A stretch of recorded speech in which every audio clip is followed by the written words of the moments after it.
August 1619. A ship appears on the horizon off the coast of Virginia, America. It is not carrying gold. It is not carrying spices. It is not carrying silk. It is carrying human beings. 20 of them. Chained, starving, terrified. They had been stolen from their homes in Angola, West Africa, just months earlier. They had names, families, lives. But when that ship docked on American soil, they were given a number. Number 3. Not a name. Number 5. A number. Keep the line and moving. sold. Like furniture. Strong backs, like photo animals. Who bids? Like 20 objects pounds, with no 25. feelings, no history, and no soul. That single ship in 1619 was not the beginning. It was not even close to the beginning. The real story started almost 200 years earlier. And what happened over the next 400 years was so evil, so calculated. In 1400, the Mali Empire was the largest producer of gold in the entire world. Over half of all the gold in Europe came from West Africa. The city of Timbuktu had a university with 25,000 students, at a time when most European cities had no universities at all. The Kingdom of Congo had a government so sophisticated that when Portuguese diplomats first arrived, they were stunned. They had expected savages. They found kings. The Yoruba city of Ile-Ife had a population larger than London at the same time in history. Great Zimbabwe had stone architecture so advanced that European explorers refused to believe Africans built it. They actually tried to credit ancient Egyptians or Phoenicians rather than admit the truth. Africa in 1400 was not behind the world. It was leading it. And then the Portuguese arrived on the West African coast, and they saw something that made their eyes light up with greed. Not gold, not spices. People. Strong, healthy, skilled people. And in the twisted mind of 15th century Europe, people could be turned into the most profitable commodity in human history. The plan was set in motion, and Africa would never be the same again. The year is 1441. A young Portuguese sea captain named Antão Gonçalves is sailing along the coast of West Africa on a routine expedition. He's looking for animal skins and fish oil to bring back to Portugal. But then he sees something else. African men and women walking along the beach. He orders his men to attack. 12 Africans are captured, bound, dragged onto the Portuguese ship. When Gonçalves returns to Portugal, he presents these 12 human beings to Prince Henry of Portugal as a gift. Prince Henry looks at them and smiles. He does not see 12 people standing before him. He sees 12 products.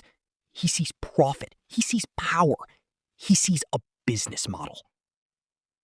Within years, Portugal had established slave trading posts all along the West African coast. They called these posts factories. By 1444, 235 African men, women, and children were paraded in front of a crowd of Portuguese buyers. Families were separated on the spot. One Portuguese writer who witnessed the auction wrote about it.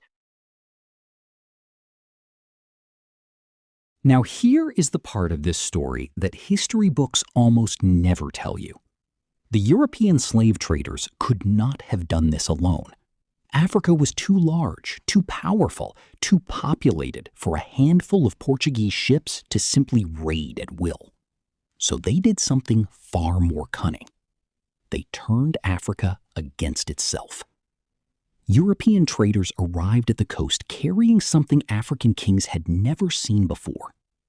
Guns. Powerful, deadly, revolutionary guns. And they made an offer that was impossible to refuse. Bring us prisoners from your enemy kingdoms, the people you have been fighting for generations, and we will give you these guns. Some African kings accepted. Chiefs who had been losing wars against rival kingdoms for decades suddenly saw an opportunity. They raided neighboring villages, captured men, women, and children, marched them to the coast in chains, and handed them to the waiting European ships. In return for guns. Guns that made them powerful today. But those same guns would eventually be turned against them tomorrow. The Portuguese, British, Dutch, French, and Spanish slave traders were masters of manipulation. They deliberately kept African kingdoms fighting each other. They supplied weapons to both sides of conflict. They created wars specifically to generate prisoners, because prisoners meant product, and product meant profit. One African king who participated in the slave trade later wrote a letter to the King of Portugal in 1526 begging him to stop the trade. His name was King Afonso I of the Kingdom of Congo. He wrote, "Our kingdom is being lost completely. Many of our people are kidnapped every day. The merchants take our nobles, our vassals, even members of our own family." He begged Portugal to stop. Portugal ignored him completely, because the money was too good, and the ships kept coming. Let me take you inside a slave ship in 1700. You have been marched for weeks from your village deep in the African interior. People died on that march beside you. When you finally reach the coast, they strip you of your clothes. They inspect your teeth like you are an animal at market. They brand your skin with a hot iron, marking you as property. Then they push you down into the darkness below deck. The space you are given is smaller than a coffin. You cannot sit up. You cannot turn over. You are chained to the person next to you. The ship sets sail. And for the next 6 to 8 weeks, you exist in that darkness. The heat below deck reaches unbearable levels. Disease spreads through the chained bodies like fire through dry grass. Dysentery, smallpox, dehydration. People die chained next to you. Sometimes their bodies are not removed for days. Some people choose to stop eating, choosing death over the destination that awaits them. Some try to jump overboard when they are briefly brought up on deck for air.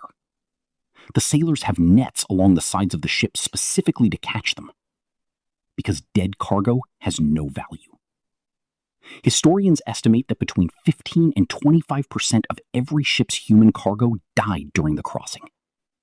That means for every 4 people who boarded those ships, 1 of them never arrived. Over the entire history of the slave trade, that means approximately 2 to 3 million people died alone in the darkness of those ship holds. 2 to 3 million people. Drowned. Diseased. Discarded into the ocean. With no grave, no name, no memorial. Just the cold, dark water of the Atlantic covering them forever. Every person who watches this video has a responsibility to know this history and to share it. Because a people who know their history cannot be told lies about who they are. Share this video with someone who needs to hear this story. Subscribe to Forgotten Empires and turn on your notification bell. Next week, we are uncovering another story that will change how you see the world forever. See you there.